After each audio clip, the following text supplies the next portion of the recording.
quest'anno poi festeggia Mi sa che ho capito. un anniversario importante della sua carriera. Lo chiamiamo? Lo chiamiamo. Maurizio Martufello! Ciao Maurizio! Come stai? Che bello questi saluti improvvisati così, che uno non si è ancora salutato, non ci crede nessuno. No, assolutamente non lo faremo mai poi. Mai. Che faccio? Me ne vado? No, Subito? no, dovete rimanere qua Tutta la sera. l'altra puntata. Dino Sì. dormiva, amore dorme un'altra volta, lo fa apposta. Vi incontrate sempre, vi date appuntamento. Ma lo fai, ma tu lo fai apposta, questo s'anninna. Che vuoi fare? Come arrivi gli appa l'anninnata, capisci? Subito si addorme veramente. Lo so, capirai. gli anziani. L'altra volta gli ho recitato una poesia, l'altra volta. Sì? Sì? Sì. E ho dedicato a lui. Si è addormentato mentre... No, là sta, era la sveglio. posso recitare una poesia. Par condicio recitare uno pure a me, no? No. Ma ti conviene? No, non mi conviene, se è come Se è quella come di Dino. quella. No, non mi conviene. Ho paura che capite la cosa. vero. Però la posso recitare così. Oggi ne voglio recitare due, una all'inizio e una alla fine. Ok. Perché poi devo parlare delle suocere. La suocera mia. Sai che è morta la suocera mia? No. L'hai fatta fuori tu, no? No, è morta la suocera mia. Beh, le notizie secondo come te le danno? Io stavo in macchina, mi squilla il telefonino, di chi è? Sono il cassamortaio, porca miseria. Alla parola cassamortaio qualche cosa è successo. Che è successo? È morta la suocera tua. Come la vuoi la cassa? Chiusa bene. Dico, quella potrebbe fare danno si esce con te. Sto scherzando. Sto scherzando. Fantastico. Sto scherzando, la suocera mia, no, è Continua a viva. scherzare. che No, è viva la suocera mia. Io la porto dappertutto, ci voglio bene la suocera mia. Sì? Sì, la porto dappertutto. La verità. Solo che riesce sempre a ritrovare la via di casa. Ci avrei il tommo incorporato per la miseria. Quest'anno la devo portare a fare una vacanza a Honolulu. Sì, perché proprio a Honolulu? Perché? Qui sta la sabbia per i bambini, il sole per mia moglie, il squale per mia suocera. Quella si mangia i squali, capito? Pensa che una volta uno va a fare un viaggio in Terra Santa, va a fare questo viaggio in Terra e si porta la moglie e la suocera. Nel bel mezzo di questa vacanza in Terra Santa, muore la suocera. Ma tu guarda di tanti posti, quella è andata a morire. E vanno dal cassamortaio del luogo.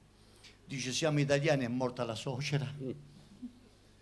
Dice, se la volete riportare in Italia, ci dice quello, costa $5.000. Ma se la seppellite qua, $150. La moglie dice, seppellimela qua, ma che sei matta? 2000 anni fa da ste parti è morto un tizio 3 giorni dopo era suscitato, ma mica si può correre sto rischio. Perché può capitare sti rischi, capite? Assolutamente non male. Ma veramente.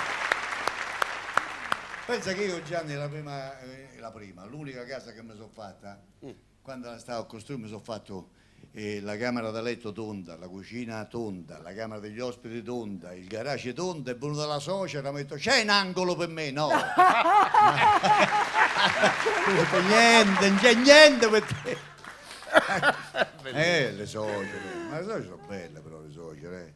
E poi insomma voglio dire, una sera io rientravo a casa verso mezzanotte, a un certo punto sento strillare, sai quando di notte, aiuto, aiuto, dico Perla, ma che è successo? Uno si guarda intorno a destra, non vedevo nessuno. Mi vanno gli occhi per aria, al quarto piano di un palazzo ci stava una vecchietta con le unghie aggrappate al davanzale della finestra e uno da sopra che gli pestava le mani così. Dico fermati che l'ammazzi! E quella mia suocera ammazza quando resiste. Hai capito? Perché?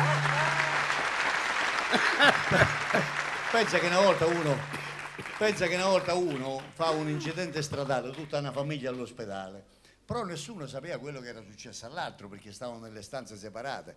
Ma quello che guidava la macchina, diciamo così, il capofamiglia, con l'incidente aveva appena rampata in bocca, che gliel'avevano cucita tutta, coi punti e parlava così, come il culo della gallina, così.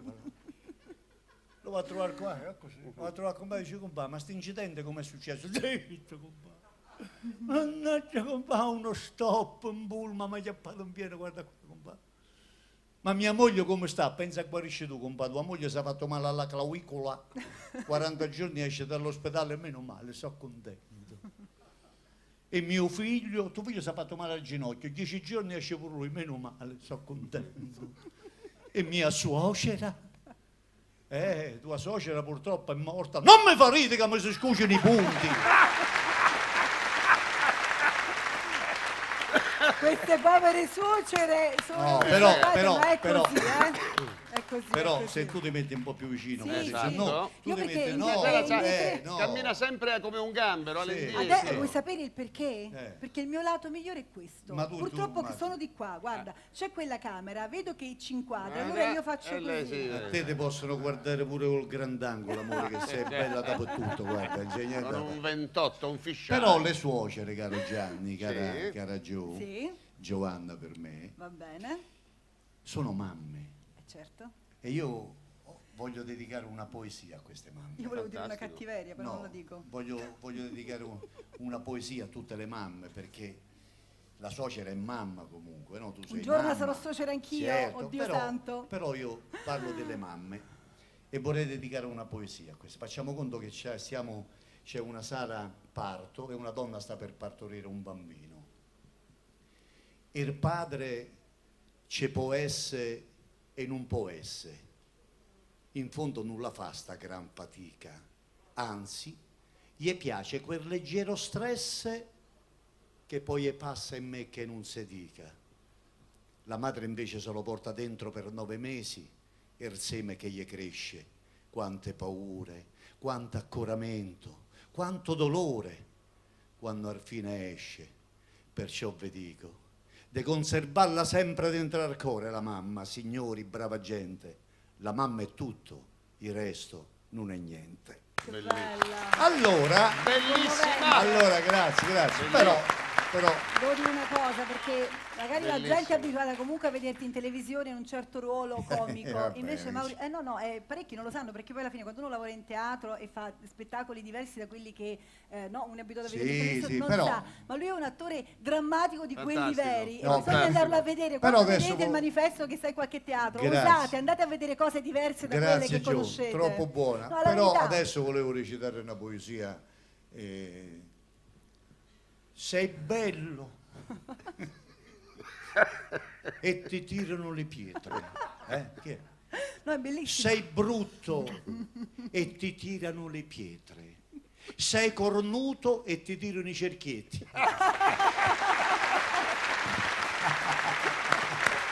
Hai capito? Oh, bene. Adesso non so se chiudere con una cosa seria o una cosa comica. Dovete decidere voi Quello che due il tuo istinto dice.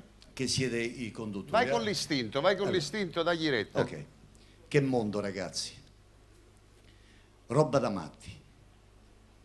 Noi però cerchiamo di sorridere sempre di più. La gente ha perso il buon umore, la speranza, la stabilità, i soldi, la vergogna e sta perdendo la libertà. Ma noi dobbiamo sorridere di cuore di come il mondo va. Non dobbiamo mai uccidere l'ironia e il gusto dell'ilarità. Che mondo, ragazzi. Roba da matti. L'uomo secondo me nasce con un desiderio che poi si chiama felicità. E chi dice io non rido perché sono serio è un serio rappresentante dell'imbecillità. Ci sono sorrisi che non dimentichiamo mai, ci restano nell'anima precisi perché hanno allontanato per un istante i guai. E quando li ricordi, ridi da solo come un pazzo. Dicono il sorriso abbonda sulla bocca degli stupidi, è ridicolo. Sono loro gli stupidi, quelli che hanno coniato la frase. Ridere è un canto d'amore, di libertà. Chi sorride è intelligente, è attraente. Ridere purifica, rende belli, fa crescere i capelli. Ridere cancella le rughe perché ridere fa entrare più aria nei polmoni. Se avessi una bacchetta magica vi farei ridere in eterno, perché la vita senza un sorriso è tragica, una stronzata, un inferno. E allora ridiamo, sorridiamo, accettiamoci così come siamo, alti, bassi, pelati e grassi. Diciamoci apertamente ti amo e che ti voglio bene diventi una prassi. Il sorriso è di vitale importanza. Un sorriso arricchisce chi lo riceve senza impoverire chi lo dona. Non dura che un istante, ma nel ricordo può essere eterno. Nessuno è così ricco da poterne fare a meno e nessuno è così povero da non meritarlo. È il segno sensibile dell'amicizia profonda. Un sorriso non si può comprare, né prestare, né rubare. perché è solo valore nell'istante in cui si dona. E se poi incontrando chi l'aspettato sorriso a voi non dona, siate generosi e date il vostro, perché nessuno ha tanto bisogno di un sorriso come colui che non sa darlo. Grazie, arrivederci. Grazie. Ciao. Grazie Maurizio. In bocca al lupo a tutti. Grazie. Grazie Maurizio, bellissimo, grazie. Grazie. Arrivederci. Grazie.